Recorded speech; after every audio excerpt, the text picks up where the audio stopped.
पति, बच्चे और अच्छी गृहस्थी होने के बावजूद अगर कोई औरत सामाजिक मर्यादाओं को लांघ जाए तो बर्बादी निश्चित होती है। प्रतीक्षा ने भी यही गलती की। नमस्कार दोस्तों, आप सभी का हमारे YouTube चैनल सौरभ की स्टोरी में स्वागत है।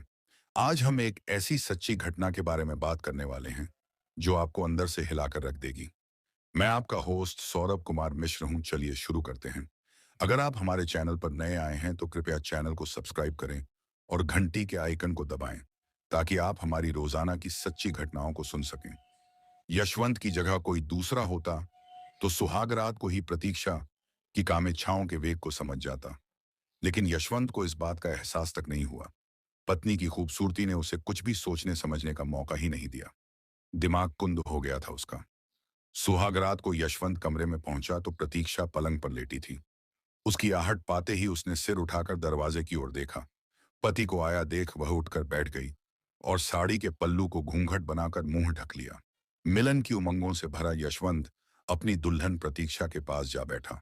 उसे उन शादीशुदा दोस्तों की बातें याद आ रही थीं जिन्होंने उसे सुहागरात को बीवी का तन मन जीतने का हुनर सिखाया था। उसे दोस्तों की पहली टिप्स याद आई। जब तुम दुल्हन का घूंघट उठाओगे तब उसके गाल शर्म से गुलाबी हो जाएंगे। उसके होंठों पर मुस्कान तो रहेगी मगर लाज से नजरें झुक जाएंगी। हालांकि सुहागरात का यह दूसरा अनुभव था यशवंत का, फिर भी वह प्रतीक्षा के सामने पहली बार बने दूल्हे की तरह व्यवहार कर रहा था। यशवंत ने उंगलियों से साड़ी का किनारा पकड़ा और अपनी दुल्हन का घूंघट उलट दिया। चेहरे की दमक तो सामने आ गई, लेकिन ना तो लाज से दुल्हन की नजरें झुकी और ना होठों पर सौम्य मुस्कान आई। कुछ देर तक वह यशवंत की आंखों में देखती रही, फिर खिलखिलाकर हंसने लगी। हतप्रभ यशवंत प्रतीक्षा का मुंह ताकता रह गया। पति के भावों को समझने की कोशिश करते हुए प्रतीक्षा शोखी से बोली, है ऐसे क्यों देख रहे हो? मैं पागल नहीं हूं, तुम हंस क्यों रही हो? कुछ नहीं सूझा तो हैरान परेशान यशवंत ने सवाल किया। दूल्हा घूंघट उठाए तो इस तरह नहीं हंसना चाहिए। यह क्या बात हुई? प्रतीक्षा की हंसी घटकर मुस्कान में तब्दील हो गई।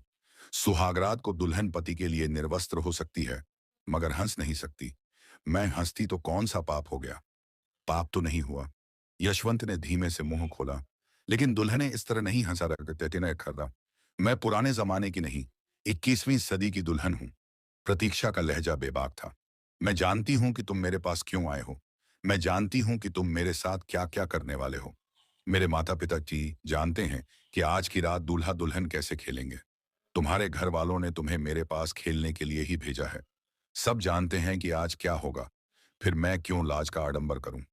यशवंत हैरत से प्रतीक्षा का मुंह देखता रह गया। प्रतीक्षा धीमी आवाज में बोली, मैं जिंदगी के हर पल को शिद्दत से जीना चाहती हूँ। आज रात हमारी देहों का मिलन होना है। लाज संकोच के बजाय अगर सब कुछ हंसी खुशी हो तो उसका आनंद ही निराला होगा। वह यशवंत की आंखों में देखते हुए मुस्कुराई। यशवंत प्रतीक्षा के तर्कों से प्रभावित हुआ। सोचा, नए जमाने की लड़कियां शर्म की गुड़िया थोड़े ही बनेंगी। पुराने जमाने की बात अलग थी, जब लड़कियां स्त्री पुरुष के अंतरंग संबंध से अनजान होती थीं। शादी के पहले भाभी दुल्हनों को रिश्ते की भाभियां समझाती थीं कि सुहागरात को दूल्हा दुल्हन के बीच क्या होता है। अब तो फिल्मों, केबल और इंटरनेट सब कुछ सिखा देते हैं। लड़के लड़कियों को होश संभालते ही इस सब की समझ आने लगती है। यही सब सोचकर यशवंत के होठों पर मुस्कान आ गई। तुम सही कहती हो प्रतीक्षा, 1 घंटे बाद हमें बेशर्म होना है। तो क्यों ना पहले ही शर्म का लबादा उतारकर खूंटी पर टांग दें। मिलन का आनंद दुगना हो जाएगा।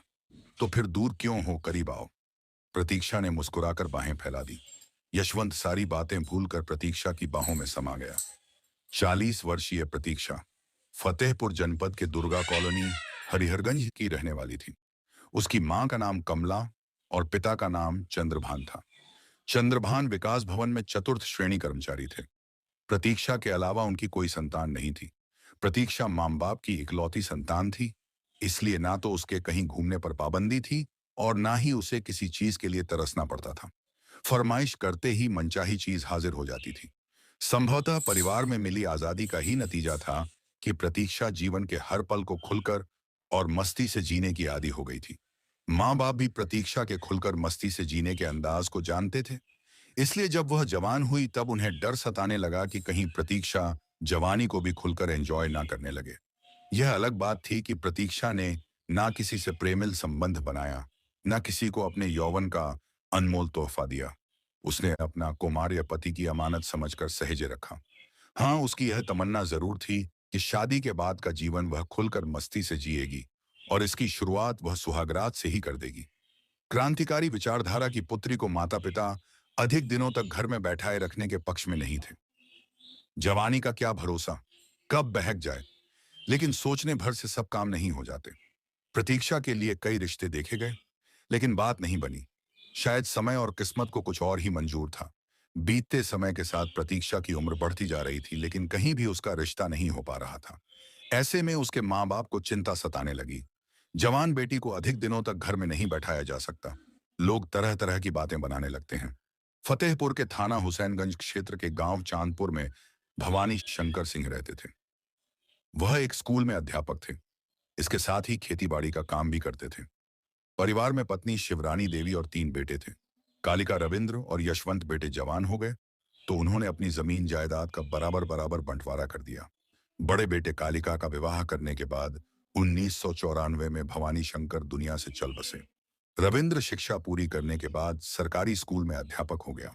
सन 2000 में विवाह के बाद वह फतेहपुर शहर में शिफ्ट हो गया था। सबसे छोटा यशवंत सरल स्वभाव का था। बीएसएसएससी करने के बाद वह गांव में ही खेती करने लगा। 2003 में उसका विवाह फतेहपुर के मलौली थाना क्षेत्र की कुर्रा कनक गांव निवासी गुड्डन से हुआ। गुड्डन ने 2 बेटों को जन्म दिया, लेकिन दूसरे बच्चे की डिलीवरी के समय उसकी मृत्यु हो गई। गुड्डन की मौत के बाद दोनों बच्चों को उनकी नानी अपने साथ ले गई। 2013 में चंद्रभान अपनी बेटी प्रतीक्षा का रिश्ता लेकर आए तो यशवंत के घर वाले मना नहीं कर पाए, क्योंकि यशवंत के सामने लंबी जिंदगी पड़ी थी। बिना हमसफर के जिंदगी काटना मुश्किल था। शादी तय हो जाने के बाद दोनों का विवाह हो गया। प्रतीक्षा सुर्ख जोड़े में मायके से ससुराल आ गई। ससुराल में दूल्हा दुल्हन के मिलन की पहली रात थी। अरमानों की रात, सुहागरात सुहाग शैया पर यशवंत के घूंघट उठाते ही जिस तरह प्रतीक्षा खुलेपन से पेश आई, उससे यशवंत स्तब्ध रह गया। यह अलग बात है कि प्रतीक्षा ने उसे गलत सोचने नहीं दिया। उसने यशवंत को विश्वास दिला दिया कि वह 21वीं सदी की औरत है। बिंदास जिंदगी के हर पल का आनंद लेकर शिद्दत से जीने वाली नई और पुरानी का फर्क यशवंत को भी अलग अनुभव हुआ।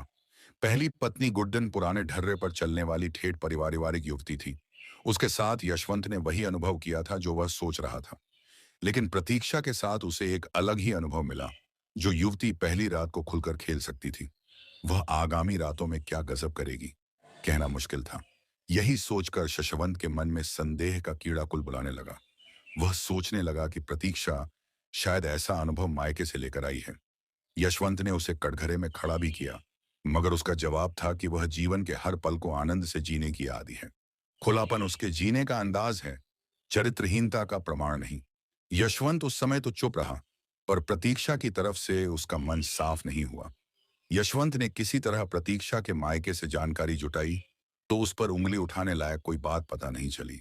इससे यशवंत ने मान लिया कि प्रतीक्षा तबीयत से शौकीन जरूर है, पर उसका चरित्र बेदाग है। यह प्रतीक्षा का शौक ही था कि वह एक रात भी ना तो यशवंत से अलग रहती थी और ना उसे अलग सोने देती थी।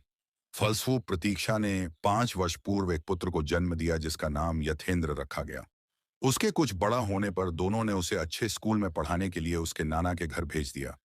यशवंत की यह दूसरी शादी थी। उसकी उम्र भी 40 के पार हो गई थी। अब उसमें इतना दमखम नहीं रह गया था कि हर रोज प्रतीक्षा के बिस्तर का साथी बनकर रास रचाए।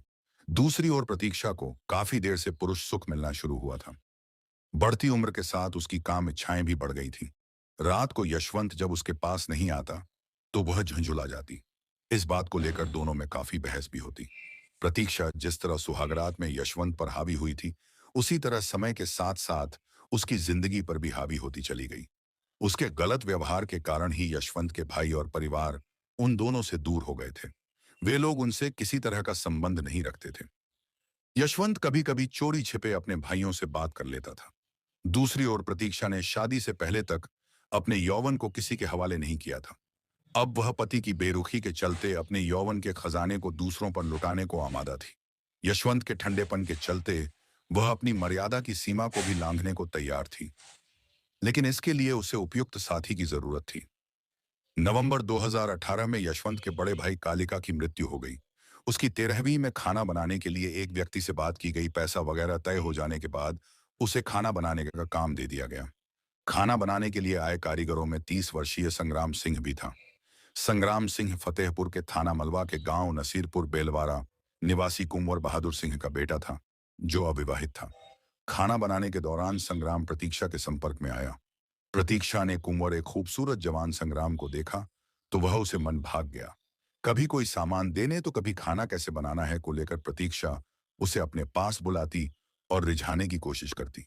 प्रतीक्षा की चाल ढाल और उसकी हरकतों से संग्राम को भी समझते देर नहीं लगी कि वह उस पर डोरे डाल रही है। संग्राम खुद से 10 साल बड़ी प्रतीक्षा की खूबसूरती पर फिदा हो गया। जब शिकार खुद शिकार होने को तैयार था तो शिकारी क्यों चिंता करता। दोनों में हंसी मजाक चुहलबाजियां हुई, लेकिन लोगों की नजरों से बचकर संग्राम जब अपना काम निपटा कर जाने लगा तो प्रतीक्षा की नजरों में बेचैनी झलकने लगी, जिसे संग्राम ने अच्छी तरह समझ लिया था। वह प्रतीक्षा से बोला, अब हमारी इतनी जान पहचान तो हो ही गई है कि आगे भी मिलते रहे। संग्राम खेलने के लिए प्रतीक्षा की पिच पर कूदा और प्रतीक्षा ने मुस्कुराकर संग्राम को हरी झंडी दे दी। यशवंत के गांव चांदपुर से संग्राम के गांव की दूरी महज 8 किलोमीटर थी। उस दिन के बाद से संग्राम अपनी बाइक से प्रतीक्षा से मिलने आने लगा। जब वह आता तो यशवंत खेतों पर होता। घर में प्रतीक्षा अकेली रहती थी। बार बार मिलते रहने से उनके बीच की झिझक खत्म होती गई। झिझक खत्म होते ही दोनों एक दूसरे से बेशर्मी से पेश आने लगे। उनके बीच अश्लील मजाक भी होने लगे। एक दिन ऐसे ही अश्लील मजाक के दौरान संग्राम ने प्रतीक्षा को दबोच लिया। घबराने का नाटक करते हुए बोली, यह क्या कर रहे हो संग्राम? जबकि मन ही मन वह संग्राम की इस हरकत से खुश थी। संग्राम ने उसके नाटक को भांप लिया था, क्योंकि वह यह सब दिखावे के लिए कर रही थी। संग्राम ने प्रतीक्षा को और ज्यादा कस के दबोचते हुए कहा, मैं तो वही कर रहा हूं जो तुम चाहती हो। मैं ऐसा चाहती हूं, या मैंने तुमसे कहा हर बात जुबान से ही नहीं कही जाती। आंखें भी बहुत कुछ बता देती हैं। मुझे तुम्हारी खूबसूरत आंखों ने बता दिया कि तुम्हें मेरे प्यार की बेहद जरूरत है। अच्छा जी, मेरी आंखों ने तुम्हें सब कुछ बता दिया। जब बता ही दिया तो मेरी देह की किताब के पन्ने भी खोलकर पढ़ लो। प्रतीक्षा बेचैन होकर संग्राम के बदन से लिपट गई। इसके बाद संग्राम ने उसकी देह की किताब का एक एक पन्ना खोलकर ऐसा पढ़ा कि प्रतीक्षा उसकी दीवानी हो गई। उस दिन के बाद तो यह सिलसिला ही बन गया। 29 जनवरी 2020 की सुबह 9:30 पर प्रतीक्षा घर से निकलकर चीखने चिल्लाने लगी। उसकी चीख पुकार सुनकर गांव के लोग घर के सामने इकट्ठा हो गए। प्रतीक्षा ने बताया कि कुछ बदमाशों ने घर में घुसकर उसके पति यशवंत की हत्या कर दी है। लगभग 10 बजे प्रतीक्षा ने 112 नंबर पर कॉल करके पुलिस को घटना की सूचना दी। क्योंकि घटना स्थल थाना हुसैनगंज क्षेत्र में आता था, तो कंट्रोल रूम से इस घटना की सूचना हुसैनगंज थाने को दे दी गई। सूचना पाकर इंस्पेक्टर निशिकांत राय पुलिस टीम के साथ घटनास्थल पर पहुंच गए। मृतक यशवंत के शरीर, सिर व शवाई गेंद और गले पर किसी तेज धारदार हथियार के निशान थे। प्रतीक्षा से पूछताछ की गई तो उसने कुछ लोगों द्वारा घर में घुसकर यशवंत को मारने की बात बताई। प्रतीक्षा की बातें इंस्पेक्टर राय के गले से नहीं उतर रही थी। एक तो सुबह कोई घर में नहीं घुस सकता था। ऐसा होता तो हथियारों के आते जाते या शोर मचने पर पड़ोसियों को पता चल जाता। दूसरे बदमाशों ने यशवंत की तो हत्या कर दी थी, लेकिन प्रतीक्षा को छोड़ दिया। उसे खरोच तक नहीं आई थी। इससे इंस्पेक्टर निशिकांत राय का शक प्रतीक्षा पर ही गया। फिलहाल उन्होंने यशवंत की लाश को पोस्टमार्टम के लिए मोर्चरी भेज दिया। मौके पर आए यशवंत के भाई रविंद्र और पड़ोसियों से पूछताछ के बाद इंस्पेक्टर राय का शक प्रतीक्षा पर और गहरा हो गया। रविंद्र ने अपनी लिखित तहरीर में प्रतीक्षा और उसके प्रेमी संग्राम सिंह पर हत्या का शक जताया था। रविंद्र की तहरीर मिलने के बाद इंस्पेक्टर निशिकांत राय ने थाने में प्रतीक्षा और संग्राम सिंह के विरुद्ध धारा 302 के तहत मुकदमा दर्ज करा दिया। 31 जनवरी को इंस्पेक्टर राय ने प्रतीक्षा को घर से गिरफ्तार कर लिया। महिला कांस्टेबल की उपस्थिति में जब उससे कड़ाई से पूछताछ की गई तो उसने यशवंत की हत्या का जुर्म स्वीकार कर लिया। इस हत्या में उसका साथ उसके प्रेमी संग्राम सिंह ने दिया था। प्रतीक्षा ने बताया कि जब उसके संग्राम से नाजायज संबंध बने तो फिर बेरोक टोक जारी रहे, लेकिन ऐसा कब तक चलता? लोगों की नजरों में उनके नाजायज संबंध छिपे नहीं रह सके। गांव में तरह तरह की बातें होने लगी। यशवंत के कानों तक भी प्रतीक्षा की बेवफाई के किस्से पहुंच गए। इसके बाद उसके और प्रतीक्षा के बीच काफी तीखी बहस होने लगी, लेकिन उस बहस का कोई नतीजा नहीं निकला, क्योंकि प्रतीक्षा पर उसका कोई असर नहीं हुआ था। यशवंत को उसके अवैध रिश्ते के बारे में पता चलने के बाद प्रतीक्षा संग्राम से खुलकर मिलने लगी। वह यशवंत की उपस्थिति में भी आने लगा। वह पूरे पूरे दिन यशवंत के घर में पड़ा रहता। यशवंत खून का घूंट पीकर रह जाता। जब उससे बर्दाश्त नहीं होता तो वह उन दोनों से भिड़ जाता था, लेकिन दोनों के सामने उसकी एक नहीं चलती थी। मिलन में यशवंत के बार बार व्यवधान डालने से प्रतीक्षा और संग्राम परेशान हो गए। इसलिए दोनों ने यशवंत नाम के कांटे को हमेशा के लिए हटाने का फैसला कर लिया। 28 जनवरी 2020 की रात यशवंत के खाने में प्रतीक्षा ने कोई नशीला पदार्थ मिला दिया। खाना खाने के बाद यशवंत बेसुध होकर बिस्तर पर लेट गया। संग्राम देर रात प्रतीक्षा के पास पहुंचा और बेसुध पड़े यशवंत पर कुल्हाड़ी से ताबड़तोड़ कई प्रहार कर दिए। यशवंत चीख चिल्ला भी ना सका, उसने दम तोड़ दिया। इसके बाद संग्राम वहां से चला गया। सुबह 9:30 पर प्रतीक्षा ने चीख चिल्लाकर बदमाशों द्वारा यशवंत को मार देने की झूठी कहानी लोगों को सुनाई, लेकिन वह अपने को बचाने में सफल नहीं हो सकी। पुलिस ने प्रतीक्षा की निशानदेही पर हत्या में प्रयुक्त कुल्हाड़ी बरामद कर ली। फिर कानूनी औपचारिकताएं पूरी करने के बाद उसे न्यायालय में पेश करके जेल भेज दिया गया। पुलिस के दबाव के चलते संग्राम सिंह ने न्यायालय में आत्मसमर्पण कर दिया। यह पूरी कथा पुलिस सूत्रों पर आधारित है। दोस्तों, आप सभी को हमारी मेहनत पसंद आई हो तो वीडियो को लाइक करें और चैनल को सब्सक्राइब करें। कल फिर मिलेंगे एक नई क्राइम स्टोरी के साथ। तब तक आप सभी अपना और अपने परिवार का ख्याल रखें। जय हिंद, जय भारत, वंदे मातरम।